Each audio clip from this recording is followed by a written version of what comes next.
Welcome to the X Corner. I'm here to add a little mutation to that Superherocrew. I'll be covering the X comics for the week of April 25th, 2018. This week we have 5 comics.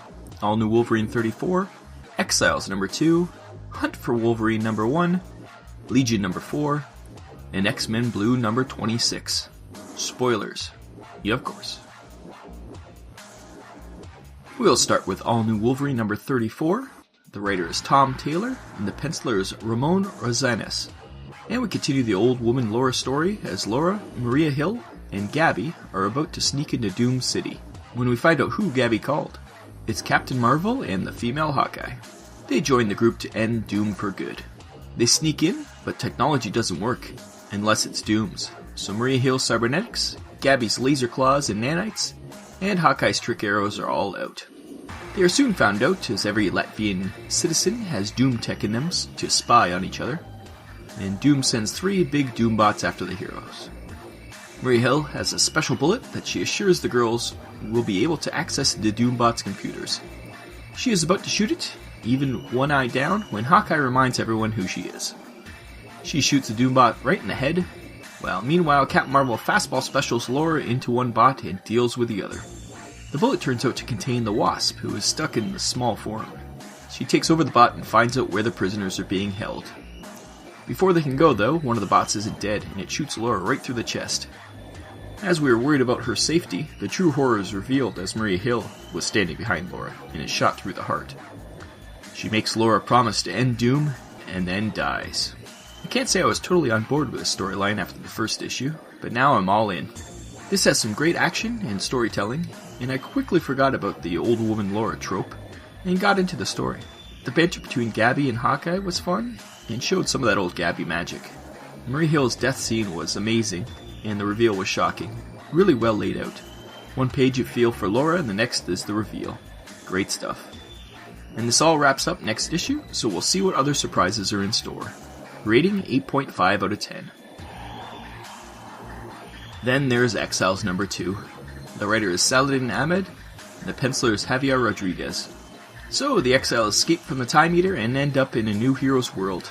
Before the Time Eater shows up, they grab the hero they showed up in front of, and teleport away. Repeat for each new hero. Once the team is assembled, they show up at the Sandman Nick Fury Unseen's moon base, where he narrates the situation we already knew. Then some Watchers show up to kill Fury because he wasn't supposed to interfere. Blink jumps in front of the blast and it shatters the Time MacGuffin, and they are sent spiraling through time. And dimensions, maybe? Who knows? Wow, this comic was bad. The art is bad, and the writing is worse. The characters stand around and narrate the whole time. There are literal walls of text, most of which I skimmed, and the story, for 2 issues, was exactly the same. Valkyrie looks just like the one for the movie, but talks like Thor, and tell me that's not a marketing ploy. Little Wolvie is nothing like the one in the classic Art Adams stories. He was the best because he was a little sarcastic troublemaker. Here he's a Care Bear. The whole issue I was hoping the undead Galactus would just eat them all. Now I see that they're going to do a Peggy Carter's Captain America soon. Another gimmick. And did I mention the Watcher, who tried to kill Fury, was a woman Watcher? This comic is everything people lambast Marvel for. It's an embarrassment. It reads like a bad all-ages book, based on a Saturday morning cartoon, but with concepts no child would get. I have no idea who this is for. I will not read this again. It would hurt me to finish it. I hate it, and anyone who defends it. This is the worst thing I've read. Maybe ever. I'm not kidding.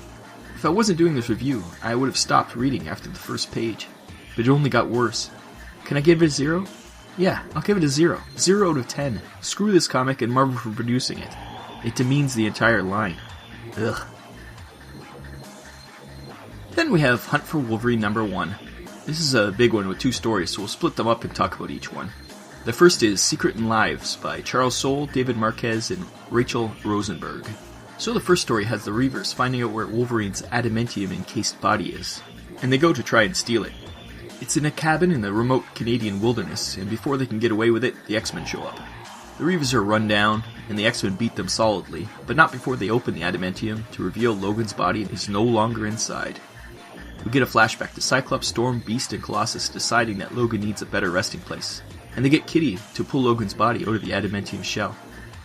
They bury him in an unmarked grave, and the whole Reaver attack has been told to Logan's grave as she drinks a beer over it.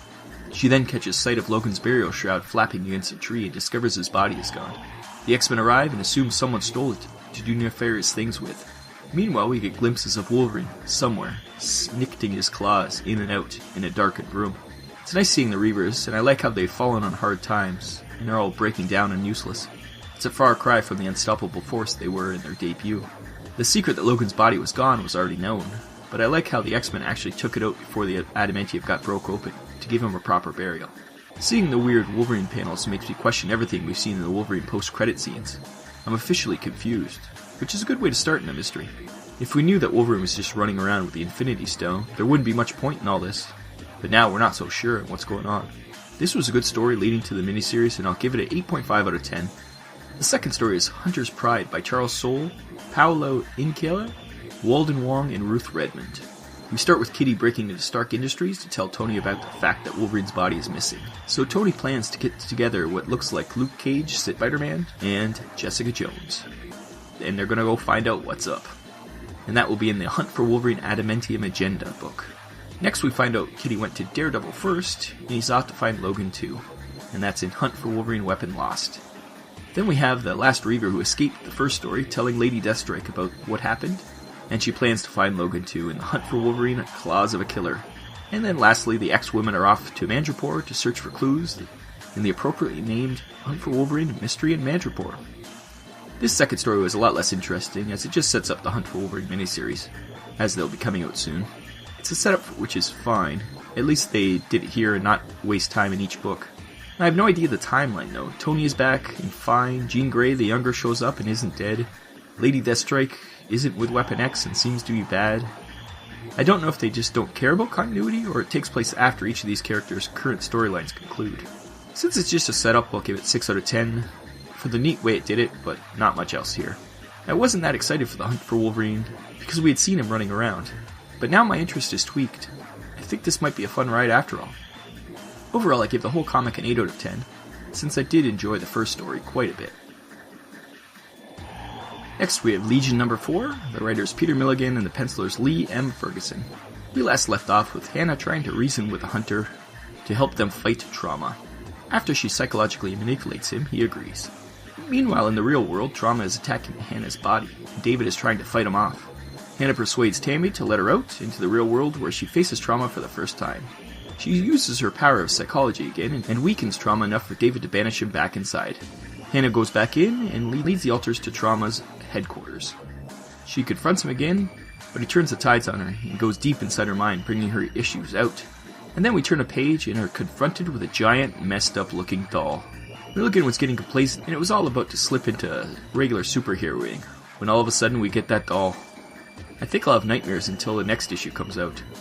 The story was getting a little repetitive as Hannah kept talking to people into doing things, but I guess that represents therapy really. Now though, things are stepping up a notch for the finale. It'll be interesting to find out what's going on. Not the best issue in the series, but still good. I'll give it a 7 out of 10. Lastly, we have X-Men Blue number 26. The writer is Cullen Bunn and the penciler is R.B. Silva. This time we get the 2 pages of the young, time-displaced X-Men at the beginning. Hank is still trying to fix the plane and Scott is still moping. Then we come to Earth as Mothervine is making new mutants all over the place. The Sentinels have been sent out to stabilize these mutants and bring them back to Miss Sinister. The X-Men Blue team shows up to fight them off, and they do, but they soon find out that the Mothervine doesn't just make new mutants, it allows Miss Sinister to control them. We are then brought to the bad guys' lair as Emma tries to reason with Havoc about their allies' plans. Havoc seems to be going along with Miss Sinister and Bastion, but implies that he has his own plans. They send the Ultimate Universe Marauders to go kill Magneto, who is confident that he can beat them until he finds out that all the mutants they've been saving are under Miss Sinister's control. Someone recently started a thread asking their favorite series currently running, and this comic instantly jumped in my head. That's how much I'm enjoying this thing. This is classic X-Men stuff in this issue. The Black Ops subterfuge is replaced by some mutant mayhem. Dick and calling Jimmy brother was a nice shout-out. I can't wait to see where that relationship goes. And the new X-Men Blue team finally gets their pictures on the credits page. Even Bloodstorm.